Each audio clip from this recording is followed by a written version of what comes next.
Welcome back to another episode of Meredyth with a Y. I am your host, Meredyth Willits, and today we are redoing an episode that just blew up last time. Today I have on the creators of CUDDL Pouch, Natalie, Doherty, and Amy Surratt, and we are going to talk about all things healing, so stay with us. Hello, everyone. This is Meredyth with a Y, and I am your host, Meredyth Willits. Today we are going to go deep, changing lives, and I am giving you the keys to the castle.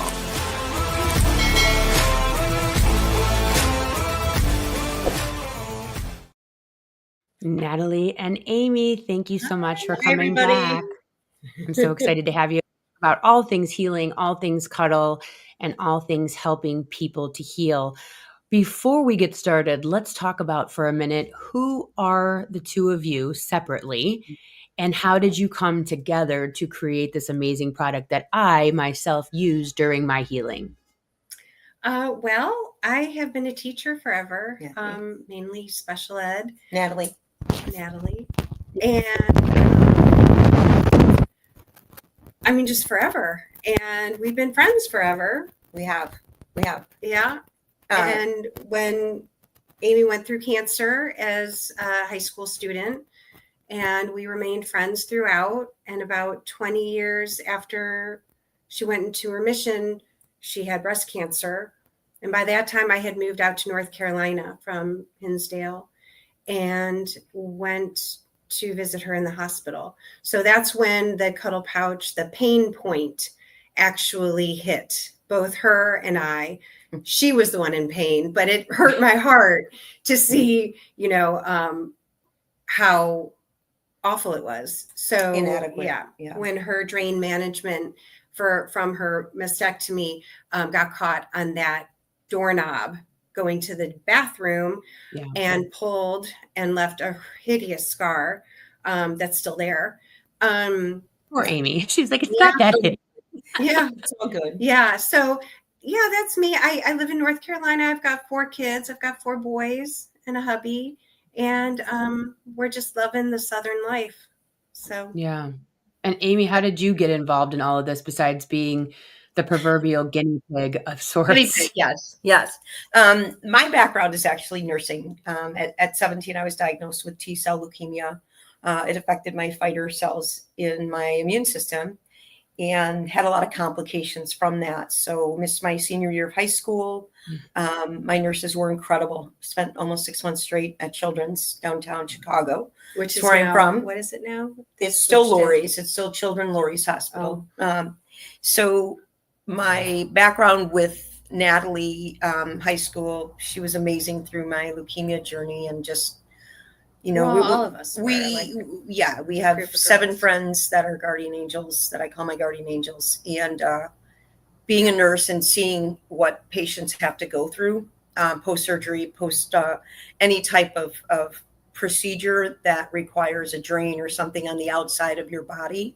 The struggles that I see in my 30 years as a nurse, mostly emergency department and cath lab and now administrative, is that we're sending people home with no knowledge of how to care for themselves at home. We give them a discharge instructions, but you don't understand the complexity of your illness or what you're coming home with until you get there in that environment. So I live in a suburb of Chicago now, and I have a partner and 3 dogs, 3 rescue dogs. Yeah, I have 3 dogs too. Yes. We're big dog lovers. Animals, yes. Yeah. So, but I think what the pouch was all about was about comfort, and it was about safety, and it was about Amy being able to get back into her life. Because at the time she was single, at the time she had to go run her own errands. I mean, her mom was an awesome support and the other friends were good supports, but she lived alone and she had to navigate the kitchen by herself. Yeah. And it was all these like crazy little dangers in just the cabinet pulls and the doorknobs and all those things. So that's the background on it. I was really, we did a couple of different versions of the pouch, and Amy came back to me with like, different ideas, and we made it, and I started the patenting process, which is kind of crazy. Like, I had to get an attorney, and to do it all properly. And I was telling my college roommate, my old college roommate on the phone, who lives in Arizona, about what I'm doing. And I'm like, I don't have enough money to like finish the patenting process. Yeah. Like $10,000. And she's like, you might want to talk to one of my brother's friends. He likes to help, invest in things like this.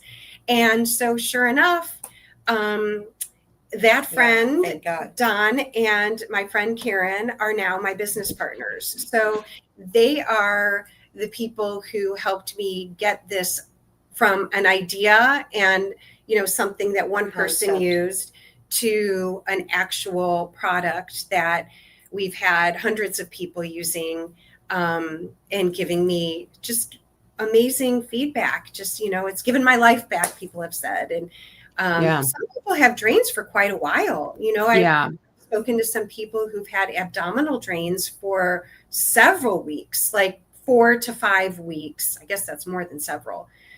And so, people get them for heart surgeries and even like cyst surgeries, like crazy things you would never think you would get a drain for. Well, if anybody's listening, like they don't know what we're talking about necessarily.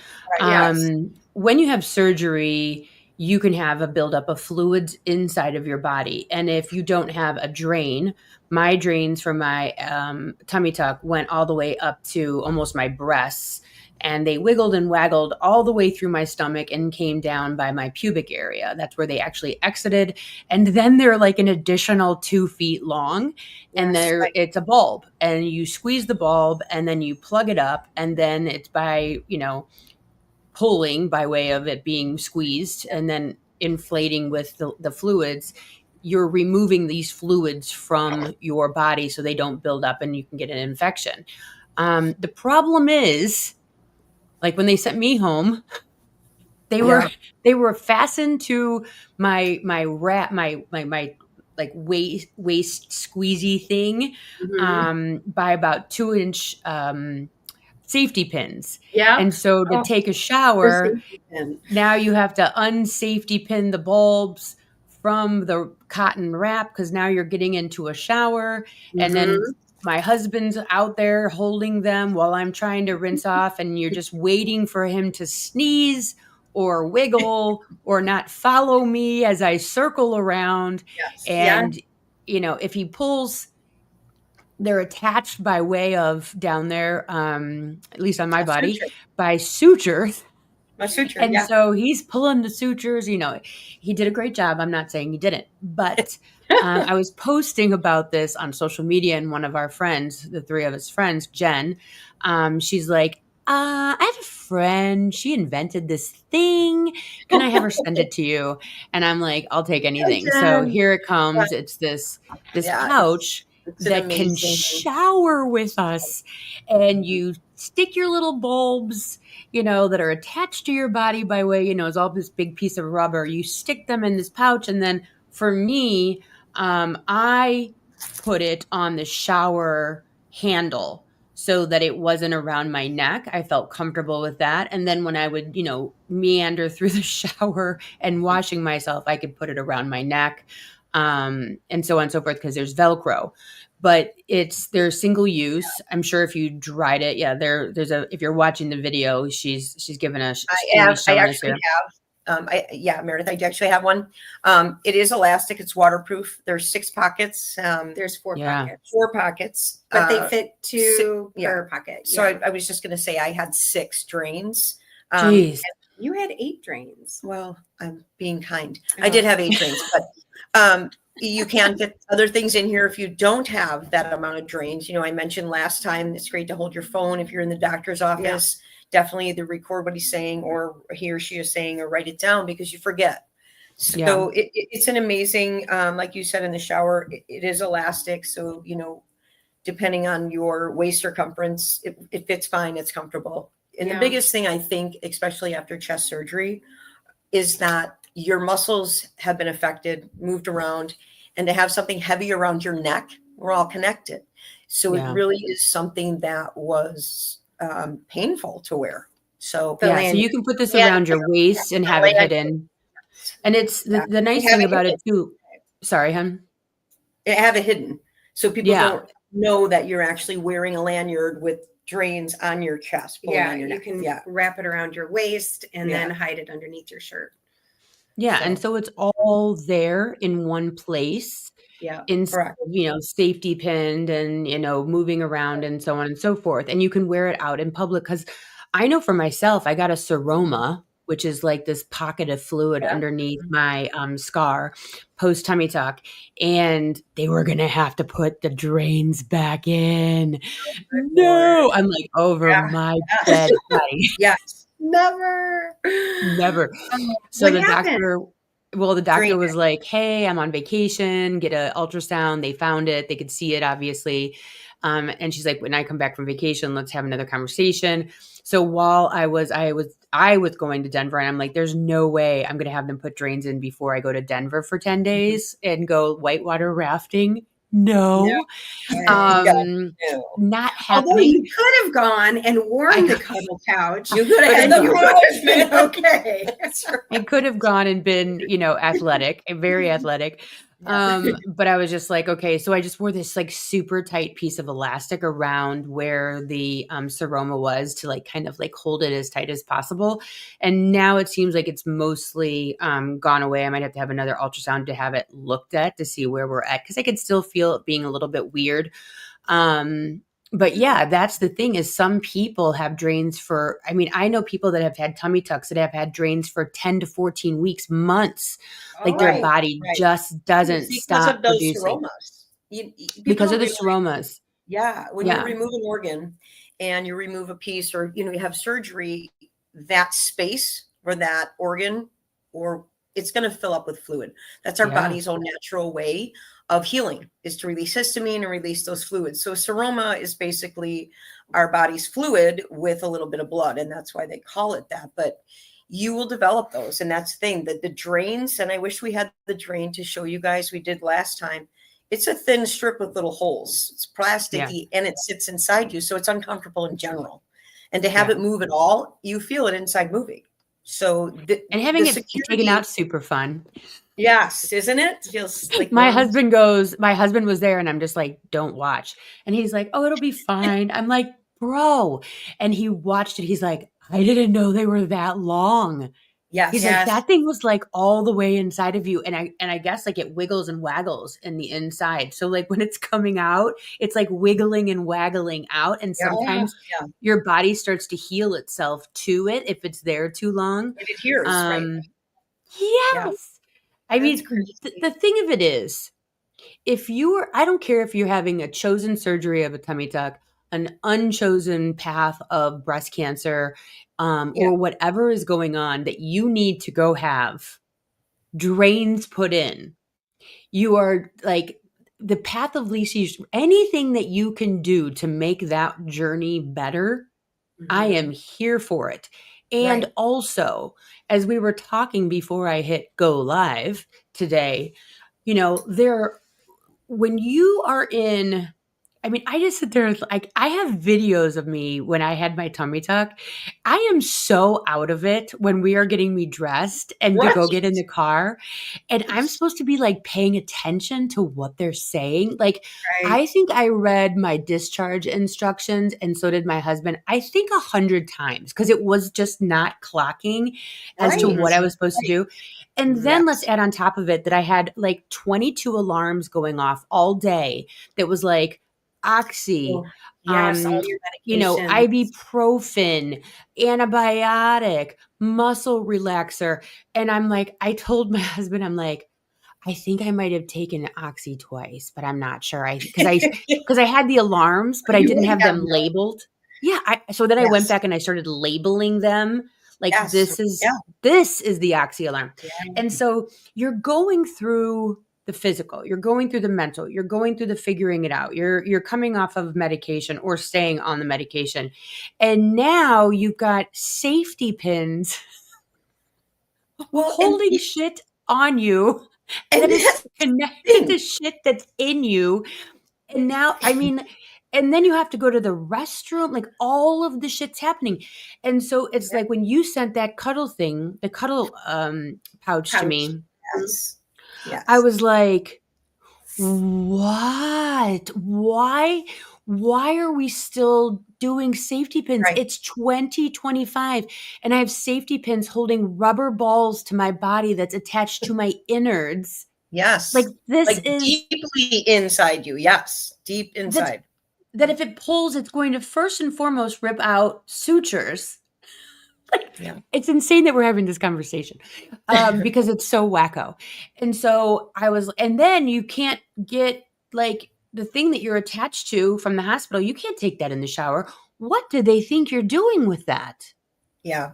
And you made a really interesting point. A lot of people go home on pretty heavy duty pain medication because, with my stage 3 triple negative breast cancer and having a radical mastectomy and pulling my muscles forward and building the bridges, it's excruciating.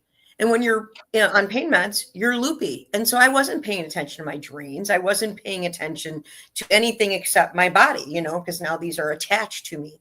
But that's a really good point also, especially, when you're trying to navigate it by yourself, and you're in survival mode, like everyone's just like, oh, you got your tummy tuck. Oh, how are you doing with your breast surgery or whatever the heck's going on? Yes. And it's just like, I'm just trying to think about what to eat.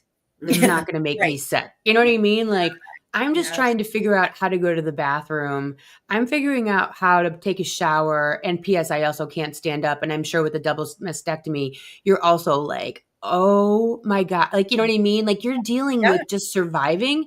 And then you have nowhere to put this. But, we were talking about the fact that we have such a lack of community. And I think that this cuddle, because when I went back to my surgeon's office, I took one of the cuddle pouches and gave it to her. And I was like, hello, like what's, I think that there's also an opportunity, as where we can start talking about post-operative care around the cuddle pouch and like what is actually happening. Do you I like I said before we went live, I had so many people that I was now, of course I'm on tummy tuck side of social media because then you get fed all the same stuff, right? And they're like, how long do you think that I need help for? How long do you think I really need off work? And I'm like, sis, you are not leaving I did not leave the four walls of my bedroom for 7 days. Wow. Like you're not leaving. Right. No, and you are risking infection when you leave the house. And for me, not having a spleen and being immunosuppressed, it's a suture that binds that tube to your skin. If you're out and about, that I was out and about, this is great. With having this securely on you, the cuddle pouch on you, nothing moved. You know, when that wiggles like that, it's basically creating a little bit of a hole around the suture because it has nowhere else to move to. So it is beneficial for sure in creating less movement where you feel under your chest, for my instance, or wherever your surgery was, because it's only causing more fluid to build up with that movement. So I think it is something to think about. When you're going home with it, not leaving your house was a really good thing, I think, medically speaking, because you're avoiding the germs that would be associated with the outside world when you are out and about. Yeah. And I know, Natalie, like for you, going back to finding out about Amy's diagnosis before you did create Cuddle, so many people, when I went through breast cancer, I would get like just plants on my front porch or like a t-shirt or a bracelet or like a meal, My husband still talks about breast cancer and so many people rallied, which was so kind. And my husband's like, I don't remember how we ate. I just know meals kept showing up and we didn't have a meal train or anything like that, but they just showed up. And because you're like, he's processing, you know, friends are processing, family members like are clueless. And a lot of times we don't know what to do. We don't know what to say. We don't know how to act. We feel helpless. I had a girlfriend. I love her to pieces. We've been friends for 8 years, ever since I moved here. And she just like checked out for 10 days. She like did not talk to me for 10 days. And I know it was because she's like, I don't know what to do. I don't know what to say. And I think that so many people are like, I don't want to say the wrong thing. I don't know what to say. How do I even help? You know, I could bring over a casserole X, but you decided that well, first of all, you saw a problem. You know, isn't that the way everything starts, is you see a problem and you're like, WTF, this woman's got 842 drains coming out of her body and she's flailing. I mean, you're the octopus of drains, right? I mean, seriously. And so it was 8. Yes. It was 8. And I looked at the nurse. I'm like, don't you have something for this? After it pulled on the doorknob of the John. And she's like, yeah, we have the safety pins and the lanyard. And I'm like, you know, in my head, I'm like, well, obviously that's not solving the problem here. But, you know, I was like, no, something other than that. And she said, no, I wish. Because you're not paying attention to your extremities. You're literally paying attention to shuffling. Limited movement. Yeah. And they're kind of like an octopus sticking out. And she had her like hospital gown, which is like flapping in the wind anyway. You know, it was a real pretty. There's a visual. It was a real pretty picture, people. Yes, everyone missed that. I will say, getting back to the community sense that you had mentioned. Yes. Let's get back to that. My sense of community that I feel, you know, at that time I was single, and it's so vital. It's so vital. You know, my neighbors, I was close to my neighbors, you know, when I had leukemia, Natalie, and I think you guys remember this, my 8 friends started a fund because my dad's insurance had a cap of $150,000. Which is like not, I mean, that's like 2 days. It was exhausted in the first 2 weeks of me getting a central line, and the chemo was starting at Children's. But these guys rallied, and we talked about this before, but that sense of community that I felt from that, everybody in Hinsdale joined in. You know, the Mendez found, they gave a convertible car to raffle off so they could help pay for the things, being youngest of 6 kids, my family was struggling with. And that sense of community to me is what built who I am today and why I want to help people, and why Natalie is such an important part of my life, because their action, they don't just speak, they actually, there's action behind it. And that's what friendship, love, a community is that letting go of what we think is right and knowing what that person needs. Right. When I went through breast cancer, I wanted to learn something. I wanted to walk away from it and go, okay, this wasn't in vain. Right. And so I would look around as I was driving to the 4 weeks of radiation, which, by the way, walk in the park. P.S. for me, anyways. I say I had gold star breast cancer. I did not have to have chemo. Gold star, I'll take it. Nice. So, yes. So nice. My focus was not necessarily survival. So I want to be clear. My focus was, what can I learn while I go through these steps? That's a good attitude. And so I did. So I would sit there and I'd be like, okay, what is it what are you doing? What are you fighting? Okay, I'm fighting that I really want my husband to hold my hand.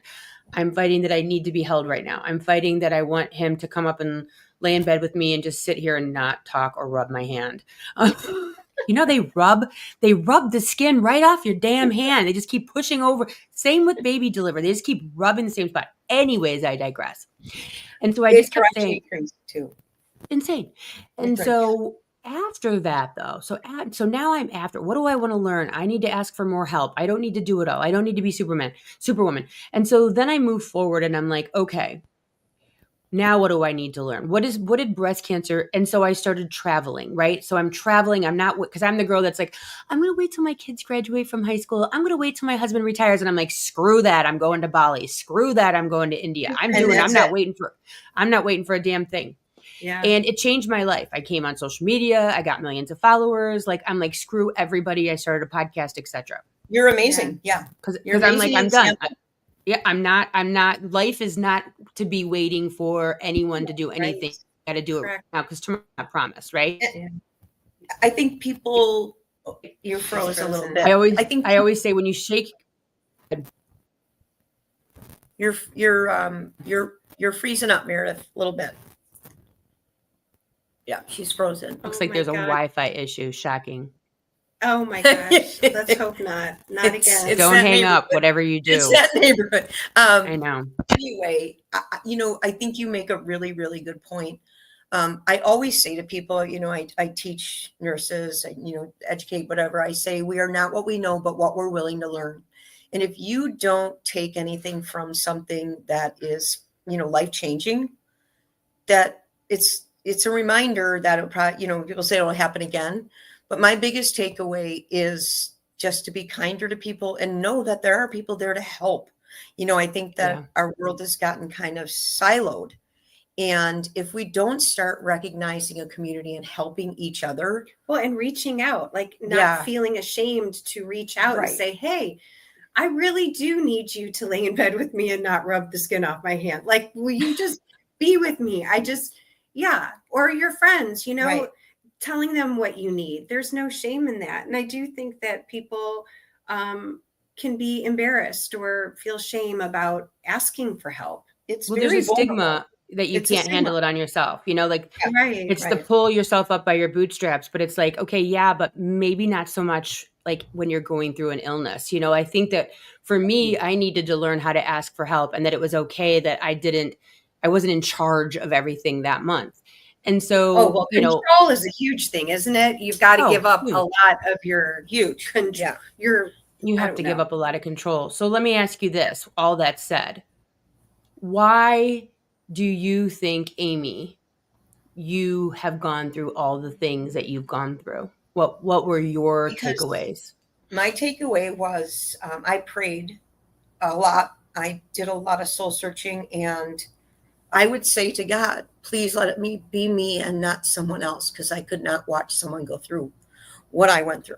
And I still say it to this day. I would much rather, because I know my body, I know what I've been through, and I know that bring it on. That's my mentality. If I can take it and maxed out on chemo, and I've had cranial radiation, all of these things, and 28 surgeries, keep it going. If I can watch somebody who has children grow up, or, the kids that died next to me at Children's, I'm here for them. So you learned your own strength, is what you're saying. I learned that you are a strong motherfucker. I learned that we are in control of our destiny, and we are in control of every day that we wake up. And yes, I get crazy and mad, and but I'm working on it. And nobody's perfect, but live in the moment, people, because it is gone. You look at your kids, they're graduating college. You remember when they're walking and talking, but I would never want anybody to have to go through. And my niece at 23 had breast cancer. My niece at 26 had her baby, and 30 minutes after started to have massive seizures and had a massive brain tumor, flown to university, one of the hospitals out in Chicago. But you just never know, right? So what are we waiting for living our life? Waiting for the other shoe to drop, or helping as many people as we can? Because that's what it's about, is getting through it with community. Yeah. And I learned that because thousands of people, I was getting letters from all over the country, from grandmas giving $1 in the mail when I had my fund, and I'd be reading these in the hospital. Like, this is something that makes the world a better place, to know that there's out there people who care. Right? I think people not only care about me, but just care about people in general. I mean, we don't all have to be something we're not, right? We can be something and be vulnerable and still walk away feeling good. That's my gig. I think what I'm listening to you, what I hear is that you were given this really wild way of people showing you the capacity of love. Yes. And that you are incredibly worthy of love. Yes. And that's what I think a lot of people, and working in the emergency department for the 22 years that I did, you see a lot of lonely people and you see a lot of psychologically challenged people who have mental illness, who are not diagnosed, because our country is the worst at treating mental health, treating our elderly people who've worked into our healthcare system forever. And, they've contributed. But hopefully we'll get there. And hopefully by, telling people it's okay and letting people know, if I would have these patients come in that were acutely psychotic. And why should we treat them any different than we treat somebody who's there for a cold? You treat them with kindness, and especially with kid gloves, because I'm not walking in their shoes. I don't know what they're going through. So why am I judging or providing an opinion? But going back to that loneliness piece, that's such a theme, I think, with a lot of people who are newly diagnosed with any kind of, whether it be It's cancer isolating. or anything, because the medical system can answer certain questions, but they're not there with you at night in the dark when you're terrified and you have all of these other questions, and people turn to the internet. And there are now a lot of groups, on Facebook and I don't know, Instagram, like different communities that people do turn to. And it's just so heartbreaking to hear stories about people who are so lonely, and they're fighting these fights all by themselves. And one of the goals we have at Hopeful Purpose is to be able to have a community with our Facebook page and so forth to help people who really are lonely and struggling and terrified. And I can't make cancer go away, I can't make their illness go away, but we can, with the Cuddle Pouch, make their healing journey much easier and much safer. And that's the biggest point. And it's that healing that is so important, physically, mentally. This takes away, Meredyth, and you probably experienced this all. This takes away, at least it did. I was able to sleep at night, knowing that these were secure and that we're in something secure. When I would roll, I had to sleep on my back, but they're in place, right? They're in place. Yeah. The 8 drains are in place. Well, and the dogs were in place next to her in bed. And so those drains, if they're rolling around, get tangled in the sheets, or God forbid, never got tangled in the dogs. But I worried about that. Yeah, it could happen. It's true. Yeah. Or if you have little ones and they're laying in bed with you while you're recovering, like all of that stuff could be just a real mess and a real. I think too, like I remember, I think I told this story last time, but when you have a spouse who is, your caretaker or whatever, for whatever amount of time, right? You don't want to burden them because they're already dealing with going to work, taking care of kids, taking care of the house while you're recovering. They're going through their own situation with your illness and their fears around it. And so kind of, I felt like when I was going through breast cancer, like no one was talking. Like I told him, I'm like, it was a year later, and I'm like, you never cried. And he's like, I cried every day in the car. And I was just like, I wish I would have seen that. Yeah. And I always was like, I'm okay. I got this. I'm okay. I'm in, I got it. I'm okay in between the times of asking for help. But when I went to, it was an oncology appointment where it was a nurse practitioner and then a trainee. And the trainee, I was sitting there, and this Black girl, she was just the cutest ever and so sweet. She had no idea what was coming. She goes, "How are you?" And I lost it. I just started sobbing. They had to call in psych because I couldn't get it together. Like I was just sobbing and sobbing and sobbing, and I couldn't make it stop. And it was like a year of holding it in and being all right and having it together and not showing anybody. And I think that with the Cuddle community on Facebook, the beauty of something like that is that if a person is to vent or communicate, right, is anonymous, so to speak, you're not burdened your kids. You're not burdening your spouse. You're not burdening your caretaker. It's anonymous. It's just to the void. And I think that is the largest gap in healthcare today is when you get diagnosed with something, period, something, Right. end of story. Right. It should almost be mandatory that you at least attend 3 therapy sessions. Oh, wouldn't that be a great that's, idea? That's the Love that. amazing thing about it. And I know a lot of people either believe in therapy wholeheartedly or some have doubts, but that's the preface of it. When I say I was glad it was me and not someone else I loved. It was holding all of that in and being strong for everyone else. And I think people forget that. Just like your loved ones are strong for you and whatsoever. But the biggest takeaway, I think, that what you just said is that they prepare you physically, but not mentally. Yeah. And that's where I think it's lost in translation. Well, and that's part of that in gap healthcare. Yeah. between, your surgery and your, what are they let you go. They Discharge. Yes, Yeah. they discharge you. And then getting home, even with my first child, I remember my husband and I at Northwestern waiting for the car because they valet.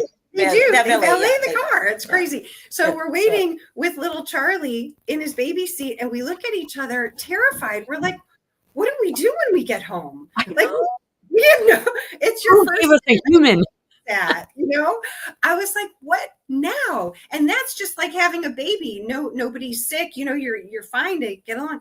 But like, I don't know how women go home after having C-sections. I mean, it's like major surgery and then you have to take care of a baby on top of it and nurse and all that stuff. But that gap between, it's so true. Yeah. And then getting you in the right headspace for all of that and your mindset. And I think it's just so important to have a neutral person to talk to and say, I'm falling apart. I'm scared shitless. I think I'm going to die. I'm in so much pain. Because those things, just those 4 little things, to say those to your spouse, because guess what? Then they try to fix it, and maybe you don't necessarily. There's no fixing it. There is no it's fixing just that. venting. Like those things just exist, and like so often when you talk, people are like, "Oh, you're inviting me to fix that." Like that is kind of the way communication goes, And or they're like, "It's going to be okay." Right. And you're like, it's condescending. Yeah. How do you know that's it's my gonna be least okay? favorite word in the hospital after 30 years. It's going to be okay because we don't know. Everybody's different. They react to medication different. But I think also the biggest thing to talk about with that is, for me in my 20s and 30s, I was so angry at the world that these, I watched 5 kids. I was there forever. 5 kids die under the age of 10, and you wonder, That's like, awful. What is it about? And, they said I wouldn't live to see 30. So my brain wasn't set up for, it was, And I finally started, getting active therapy. These guys pushed me to do that maybe 5 years ago, 6 years ago. Yeah. And it changes your life because I think going through something that is so drastic in terms of, your body image and psychologically, you have to have and hopeful purpose. I mean, when you get on there and people start talking, you don't feel judged. You don't feel like your family member needs to worry more. It's an unbiased conversation. Like I'll have a conversation. People call me and say, I've got this diagnosis. What do I need to do about it? And it's just in layman's terms. It's not this highly medical 7-page discharge note, right? Yeah. You're going home with something that's going to help you, like the CUDDL pouch, but you're also going onto the site to say, this is how I feel. Well, it's called an EEC. It's called an email education course that we're sending out for free to people. Amazing. And it's a week's worth of just like a 3-minute read about healing and about the seriousness of healing. It's not like just go home and rest. It's like you need to go home and you really need to rest and turn off your phone and meditate and eat well and, and try to do all those things so that you are really healing. And And so we are providing that free little email course if they go on Hopeful Purpose. Go on. And one thing too, as an aside, just from doing group coaching with people, one thing too that you might have as a recommendation for your Facebook group is, unless someone asks for advice, don't comment your opinion.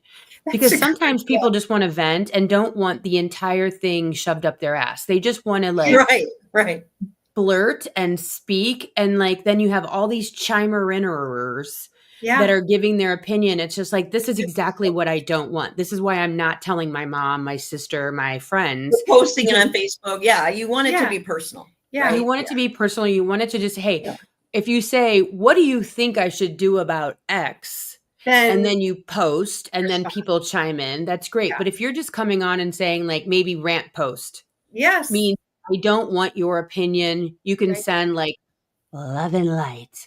But, you know, outside of that, I'm not asking for anyone's advice or opinions. I just need to get this off of my chest because it's beating me up.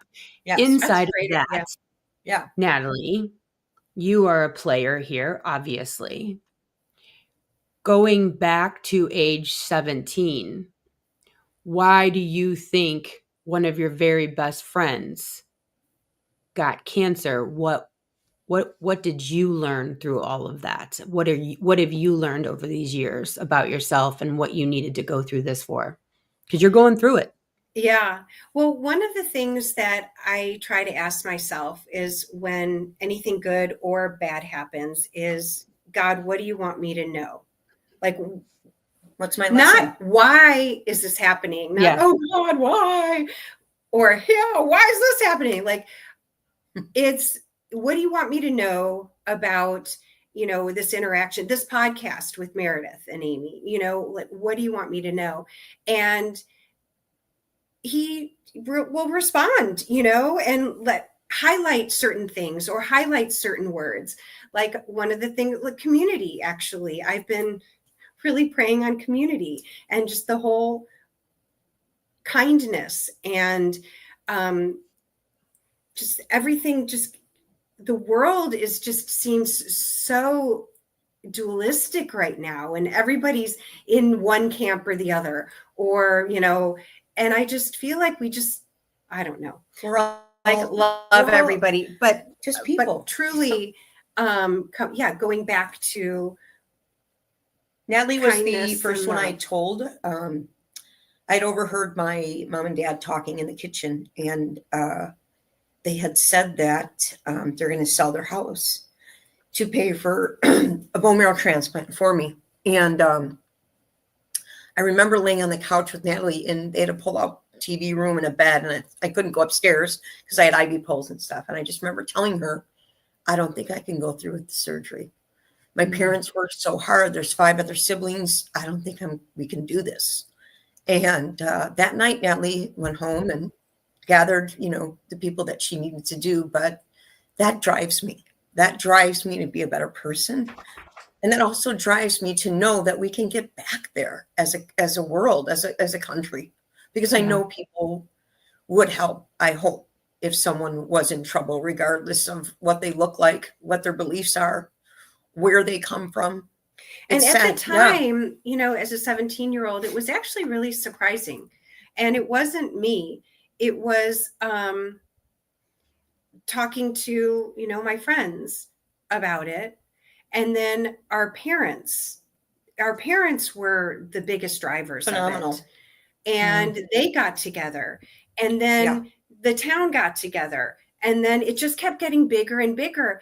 And at the time, you know, there's no internet. Like, we were leaving other high schools got involved. And I mean, they were doing bake sales. Yeah, bake sales and collecting change at TCBY and Baskin Robbins. And like, we were just in our core little group with our heads down, you know, counting money and making signs and making cans. But when we picked up our heads and we realized, oh my God, we raised like over $300,000. Yeah. For her bone marrow $180,000 in 3 months. 30 years ago. Yeah. That $180,000 was exhausted because I had so many complications.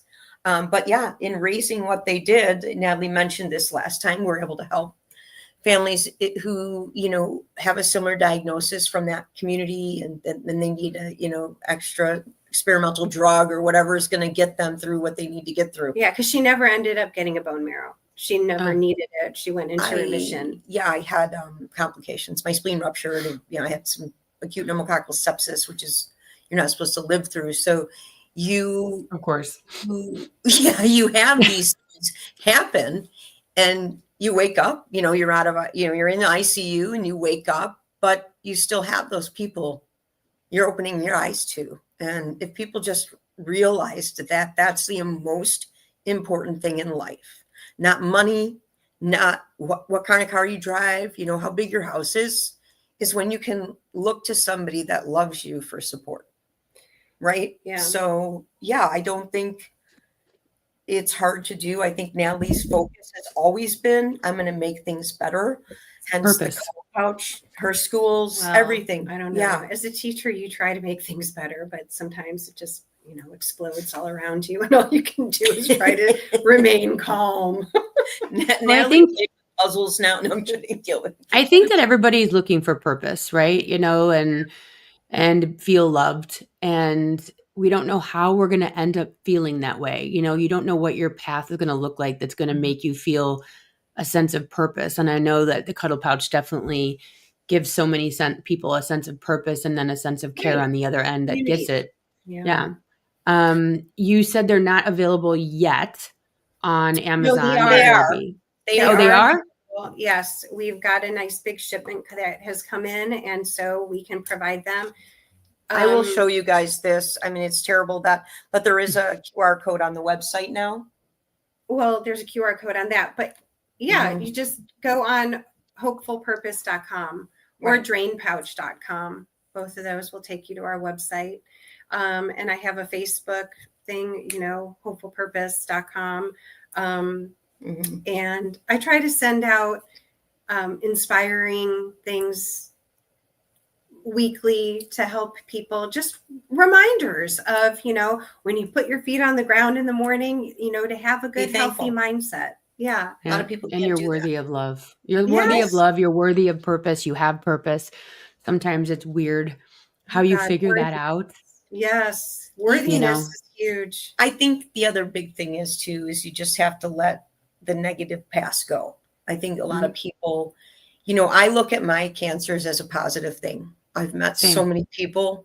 I'm so much more, I feel knowledgeable, as a nurse that, is at advanced, stages, and you just got to let go of that negativity. If people wronged you in the past, it's because they had stuff going on. I think people forget that. They always feel, like they're being attacked, right?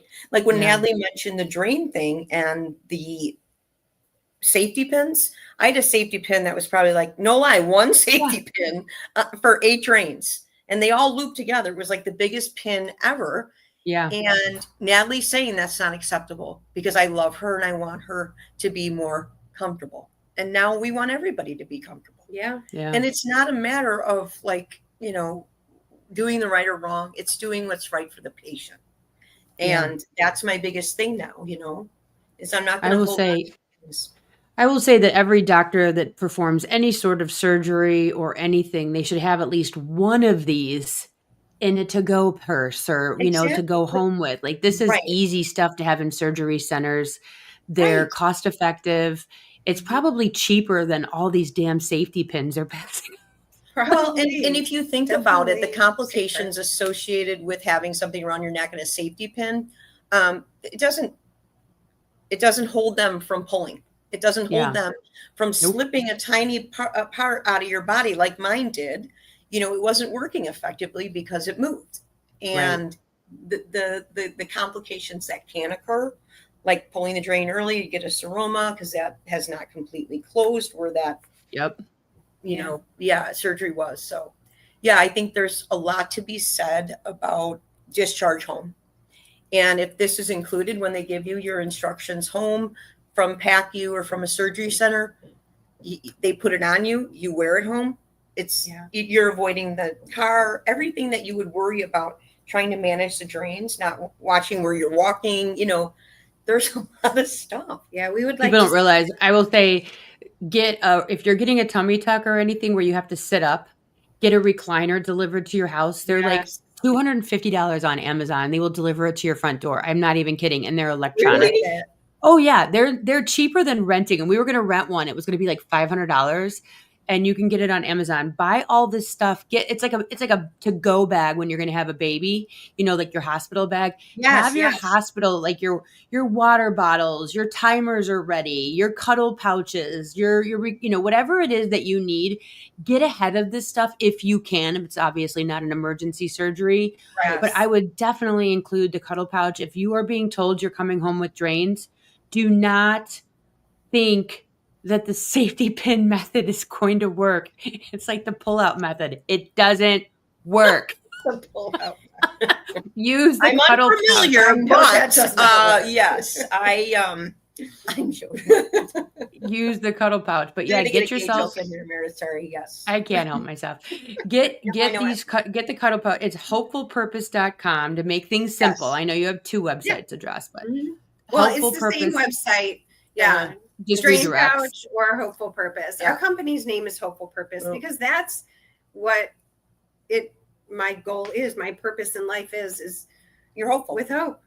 Yeah. How many pouches come in a package? Two. Okay, so like if you were doing a week stay, a week knowing you'd need 3 packages, then would you say? I would say. And so this is a packaged item that you can buy. It obviously is non-sterile, and you want it to be because you're wearing it with clothes that aren't sterile, etc. But it doesn't stay close to your entrance site. You wear it around your waist. 2 come in a pack, and like we talked about, they're waterproof. Yeah. Big thing for me because you spilled some, didn't you? I was spilling. Well, I was on narcotics. Yeah. I was like spilling. I would take soup and I'd be She's like, I spilled my wine on it, damn it.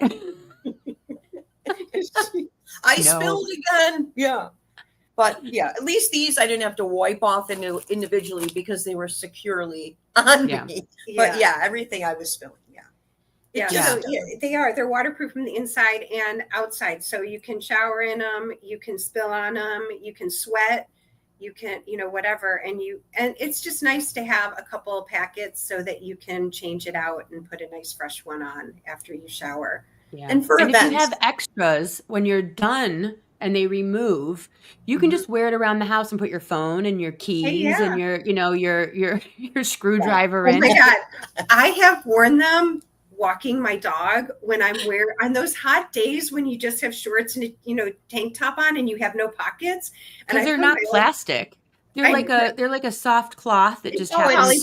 Yeah, it's polypropylene. So, and I'll put my poop bags in, for the dogs. For the dogs. Yeah, for the dogs. And my glasses, because I can't see my cell phone without my glasses. And I look. I have extra pockets. I do, and then I just put my T-shirt right over, and I have group pockets, and now I have an extra. Uses it like a fanny pack. Yes, right. Yeah, Natalie uses it like a fanny pack. Those were gone in the 80s. They're nice and durable too. Right. Yeah, they're durable, and that's what I'm saying. And that's what's my leading into the fanny pack. They're just as strong. I mean, it's crazy. So you can have this be. And they're hypoallergenic. Yeah. Stick your hand in the front of that really quick for me. Show where here's the pouch. Okay. I could put it on again, but here's a pouch. Yeah, there you go. Yeah. Here's a pouch. It just goes in there and it's elastic at the top, so it keeps your little bulb in there. It's elastic, and these are separated. Yeah. So they're not sliding in here, getting crazy. And when you lay down, the top is puckered, so nice, and gathered, so they won't roll out on you, in your bed. So good. Well, Natalie, thank you. Amy, thank you. Hopefulpurpose.com. Thank you. Thank you, Meredyth. Of course. You're awesome. You're awesome. And I think people need to understand that you're in it for the same thing. You want people to feel better about their lives and about what it's all about. So I really appreciate you. And, being a cancer survivor 3 times and having what I've gone through, it's nice to know that there's people out there doing what you're doing. So thank you. Hey, it's a journey. We go It is a through it. journey. As you saw on my social media post that I put up this morning, we're all going through it. We're trying to figure out the best way to be the best people we can. And Yes. sometimes we stumble and sometimes it gets Right. confusing, but I think we all just are, as they say, walking each other home. So Yes. I am happy to have friends like you to walk me home each and every day and feel your support. And I am here to support Hopeful Purpose and both of your journeys. So thank you Love guys that. so much. I Thank really you so appreciate much. it. Thank you. Yeah, I All right, appreciate guys. you. Carol. I will see everybody here next week. Thank you so much, guys. And like, subscribe, all the things. Share this with someone that you know and love. And I'll talk to you guys later. Bye. Thank you. Take care. Bye. Thanks. Stay safe, everyone. Thanks for listening. If you would like to connect on a more personal level, head over to meredythwillits.com or on Instagram at Meredyth with a Y for behind-the-scene footage and outtakes. Please subscribe and come back each week for more Meredyth with a Y. Thanks again for listening. Cheers.